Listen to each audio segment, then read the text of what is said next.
Salut, c'est Fish, on est le 3 décembre, il est 10h, on va faire une session de 3 heures et il fait -2 degrés, une température à laquelle l'eau est censée geler.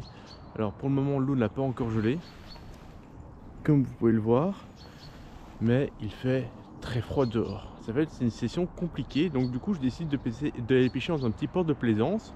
Pour quelle raison? Tout simplement parce que dans les petits ports de plaisance, il y a des bateaux qui sont encore habités, et les bateaux qui sont habités sont une source de chaleur qui réchauffe légèrement l'eau, et donc je pense trouver du poisson à proximité de ces bateaux-là.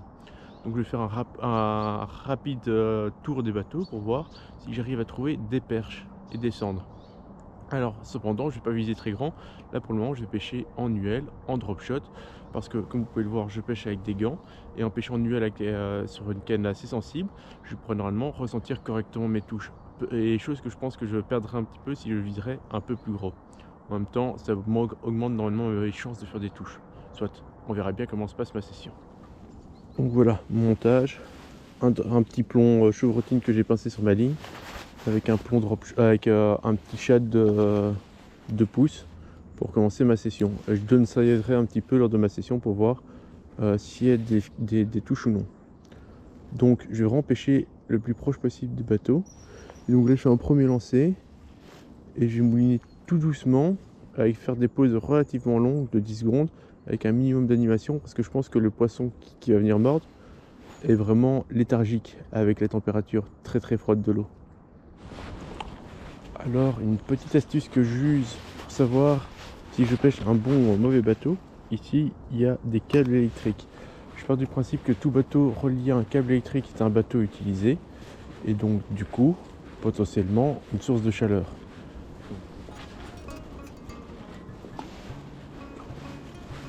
Bon, ma session n'a pas commencé depuis longtemps et j'ai croisé 2 cormorans.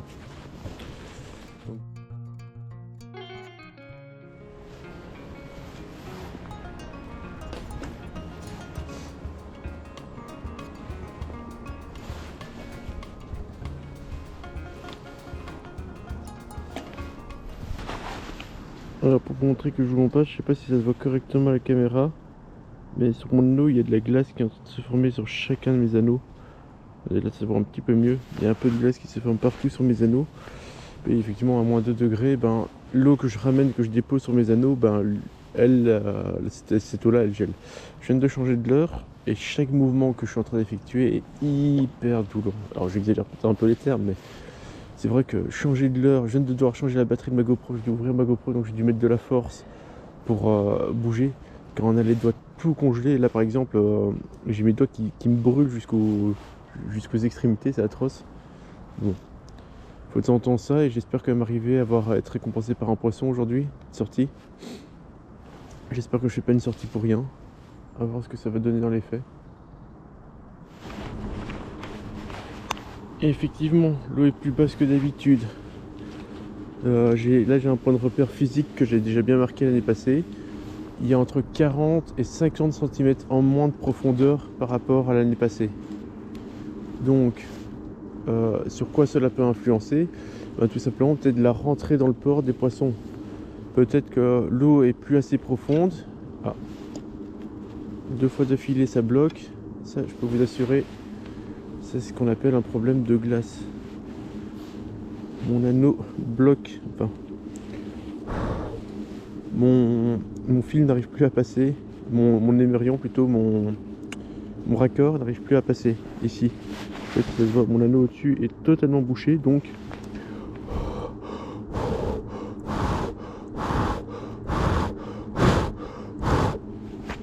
j'utilise mon souffle pour dégager ça, et voilà, c'est dégagé. Donc ça c'est le petit des problèmes, un des problèmes plutôt qu'on rencontre quand on pêche avec une eau très froide, c'est que le fil n'arrive plus à passer à travers les anneaux de la ligne. Donc voilà. Allez. Bon après je dis ça, mais à l'entrée du port j'ai vu 2 cormorans. Et maintenant en m'éloignant un petit peu plus, là il y a un héron devant moi. Je sais pas si vous voyez, au bout de ma canne il y a un héron. Donc il y a quand même d'autres prédateurs de présents. Et donc du coup le fait qu'il y ait d'autres prédateurs dit potentiellement du poisson à chasser. un prédateur autre qu'un pêcheur comme moi qui ne suis pas au courant de la présence ou non du poisson, les hérons et tout ça ont certainement plus d'informations. Bon, encore une fois, c'est pas parce qu'il y a des hérons et tout ça qu'il y a forcément du carnassier par contre. Il y a peut-être juste du poisson blanc qui s'est rentré réfugié à l'intérieur du port. Après, la question serait pourquoi il y aurait uniquement du blanc qui serait rentré à l'intérieur du port et pas du carnassier. Bon, je vais accélérer ma pêche, je vais aller atteindre le fond du port pour voir s'il n'y a peut-être pas du poisson plus actif là-bas. Et je vais essayer de pêcher un peu plus certaines trouées de bateaux que j'apprécie bien. Par exemple, je sais que derrière ce bateau-là, l'année passée, je prenais relativement bien du poisson. Bah, je vais quand même effectuer 1 ou 2 lancers ici. Mais en termes général, je vais commencer à diminuer ma fréquence de lancer pour m'intéresser de plus en plus aux zones qui m'intéressent et qui me plaisent vraiment. Donc allez, premier lancer et on continue comme ça. Allez, je viens de changer de leurre, je suis passé sur un petit jig métal qui se lance lent du coup et que je viens de lancer sur le port, sur la petite passerelle en face. Donc je vais faire des petites animations sur le fond et puis le laisser redescendre. Essayer de voir s'il n'y a pas un poisson qui veut essayer de le ramasser sur le fond. Bon, vu que le jig métal est déjà plus grand que tous les leurres que j'utilisais, en même temps ça me permet de vérifier si y a des poissons plus importants ou des poissons qui veulent s'alimenter sur des plus grosses proies éventuellement. Et après, comme je l'ai dit, je passerai plutôt sur mon fameux montage kickback rig en UL pour voir si ça fonctionne ou non. Mais là, on va pas se mentir, hein. Pêcher seul dans du froid pareil, sans une tape, là ça va faire quoi, 1 heure et demie que je suis en train de pêcher, ça décourage un petit peu quoi. Là, je viens de parler avec un habitant sur les bateaux là, qui m'a donné une information pas inintéressante mais assez triste à savoir. Apparemment, tous les jours, il y a une dizaine d'hérons qui débarquent et qui vident le bief. Apparemment 10 hérons qui plongent, 10 cormorans, c'est pas des hérons, c'est des cormorans, qui plongent et qui font tout le long du bief comme ça, et qui font un passage comme ça par jour. Oui, mais vous m'étonnez que ça meurt pas. Déjà que l'eau est moins profonde, donc je pensais moins chaude, mais en plus il y a vraiment une surpopulation au niveau du cormoran qui, contrairement au héron, comme je disais juste avant, je trouve que c'est une vraie crasse parce que le héron normalement il s'alimente, mais pas plus que nécessaire. Le cormoran, en tout cas de ce que j'en sais, j'ai pas fait d'études derrière, mais c'est ce que les bruits disent, c'est qu'il s'alimente, jusqu'à vider totalement le bief, et après seulement il change de secteur quoi. Donc effectivement, s'il y a des poissons qui plongent, des cormorans qui plongent une fois par jour, faire une petite rasée ici, pas forcément. Les poissons sont certainement plus méfiants de 1, donc ça tombe, il faut les chercher vraiment à l'abri. Mais si ça se trouve aussi, la population est tellement peu nombreuse pour le moment de ce côté-ci, dû à cette surpêche du héron. Et l'homme m'a aussi donné une information supplémentaire, l'habitant du navire, qu'il y a des pêcheurs qui sont venus ici, qui ont pêché toute la journée et qui n'ont rien fait. Alors, est-ce vrai ou pas, ça je ne sais pas, mais ça donnerait quand même l'indication que la zone est encore relativement pêchée et que c'est relativement compliqué à faire quoi. Donc pour le moment, ce serait une zone à éviter peut-être, à voir.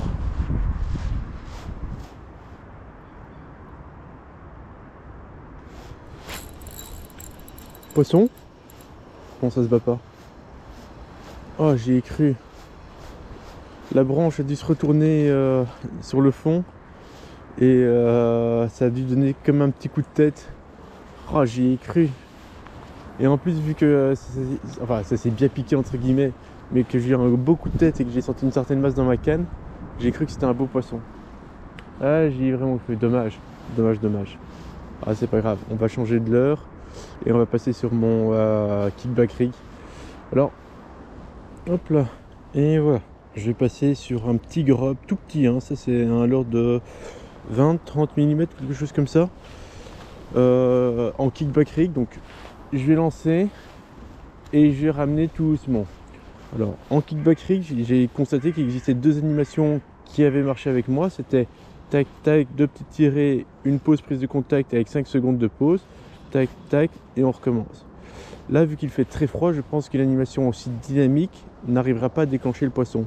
Donc je pense plutôt qu'il faut que je mouline doucement et que j'enchaîne avec des petites pauses de 2 à 3 secondes et puis remouliner doucement, ainsi de suite. Donc je pense que c'est sur les moments de pause, juste après un démarrage lent au final, parce que je pense pas qu'il faut quelque chose de rapide quoi qu'il arrive dans des eaux froides comme ça, que j'arriverai peut-être à déclencher un poisson. Encore une fois, je me donne beaucoup de mal pour pêcher des petits poissons. Donc ma conclusion d'aujourd'hui, si la pêche n'est pas efficace dans cette zone portuaire qui est censée être une zone plus facilement pêchable normalement, j'arrêterai de pêcher ce genre de structure et j'irai pêcher des structures plus grosses, plus ouvertes, pour aller plutôt rechercher le gros centre sur une canne plus importante. Quitte à avoir qu'un seul poisson sur la journée, je préfère passer toute ma journée à chercher un gros poisson qu'à chercher un petit poisson, ça c'est logique. Alors là je suis en train de ramener quelque chose. Ouais, c'est couvert de branches sur le fond, hein. Mais en même temps, si c'est couvert de branches sur le fond, c'est couvert de petites caches sur le fond. Il y a toujours deux points de vue quand on pêche. Il y a le bon point de vue, le mauvais point de vue, et puis le point de vue qui rend la pêche différente et efficace. Bon voilà, je viens d'arriver à l'entrée du port, là où j'ai commencé ma session aujourd'hui. Donc en résumé, j'ai pêché pendant 1 heure, un peu plus d'1 heure en réalité, en drop shot. J'ai dû pêcher après 15-20 minutes en metal jig, et là ça va faire une demi-heure, 3/4 d'heure que je suis en train de pêcher en kickback rig sans résultat. Donc est-ce que c'est une question d'animation, de localisation, de choix de l'heure, de montage?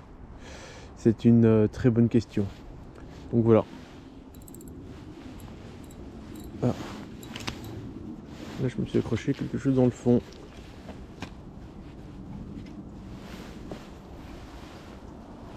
Hop. Allez, on va essayer de se décrocher. Hein.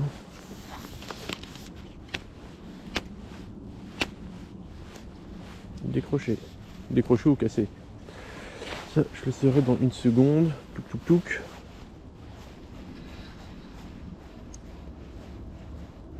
Et c'est cassé. J'ai perdu mon petit hameçon de derrière. Ah là là, regardez-moi ça. Là cette fois-ci, on le voit plus que bien. Mes 2 derniers anneaux sont complètement gelés. Dire plus gelé que ça c'est compliqué quoi. Bon allez, je viens de casser et j'ai pas l'agilité avec mes doigts parce qu'ils sont tout endoloris que pour remonter un hameçon sur cette ligne. Donc je dois le faire chez moi, ou je mets un autre montage kickback que j'ai prévu avec moi, ou je rentre tout simplement à la maison. Ouais, je sais pas si ça va se voir, mais là il y a un cormoran qui vient de plonger sous le bateau devant moi, et un peu plus loin il y a 4 cormorans que je compte. Comme quoi les cormorans sont bien présents sur zone, hein. Là j'essaie vite. Ouais, en fait c'est plus que bien pêché ici, hein. Regardez-moi ça, je me déplace. Ici c'est un goal que j'apprécie pas trop mal pour la pêche, mais il y a déjà un monsieur le cormoran qui est là quoi. Allez, j'arrive sur la pointe. On va voir ce que ça donne au niveau de ma bannière. J'espère arriver à faire 1 ou 2 poissons, mais honnêtement je pense pas que je vais rester très longtemps, donc si je dois faire un poisson ça va être très rapide par contre. Donc là je laisse descendre en ligne droite jusqu'à prendre contact avec le fond. Que pêche très léger, voilà, je viens de prendre contact avec le fond. Donc là, première vitesse de récupération, pause, et je vais essayer de reprendre contact avec le fond. Tac, je pense. Je rends du mal parce que j'ai pas l'habitude de pêcher aussi léger. En plus, j'ai mes doigts tout engourdis, donc du coup, je pense que je peux en sensibilité au niveau de mes doigts. Et de plus, vu que je pêche avec une paire de gants, c'est pas évident du tout. Donc c'est pour ça que je m'étais rendu qu'au début, pêcher en kickback rig avec des gros grammages me permettrait de compenser cette perte de sensibilité et d'avoir une nage encore assez naturelle. Le problème c'est que je pense aussi que quand je pêche avec des trop gros grammages en kickback, il y a quand même un grand nuage de fumée qui se dégage au loin là où mon plomb est en train de passer sur le fond, ce qui peut faire très dénaturel. Je sais pas comment je dois formuler la chose. mais donc non naturel, et donc du coup faire peur ou rendre méfiant le poisson, et donc rendre inefficace la pêche. Je ne suis pas sûr de la théorie que je vous avance, mais c'est une théorie quand même. Donc voilà, donc là je viens de lancer, je vais reprendre contact avec le fond, enfin, en tout cas je vais essayer. Tac, là je viens de prendre contact avec le fond et je vais mouiner tout doucement. Et vu que je pêche vraiment avec une petite TP et un petit leurre, c'est dur de ressentir le tout, hein. Franchement, c'est pas évident. Mais cette stratégie n'était pas payante. Après, j'avais un deuxième objectif, c'est de pêcher cette zone assez ouverte, en kickback très léger, toujours avec mon UL, mais vu que j'ai cassé mon hameçon juste avant et que j'avais pas le courage parce que j'ai mes doigts complètement grodis, je vous dis c'est vraiment dur de plier mes doigts, d'arriver à faire un nœud correct, je préfère passer à la fin de ma session, et j'ai voulu tenter une autre stratégie que je suis en train d'essayer de mettre au point, mais mes doigts sont tellement grodis que j'ai plus la sensibilité nécessaire pour ressentir la résonance de ma canne. Alors peut-être que quelqu'un a une meilleure sensibilité que moi, mais moi dans mon cas en tout cas c'est trop compliqué à l'heure actuelle.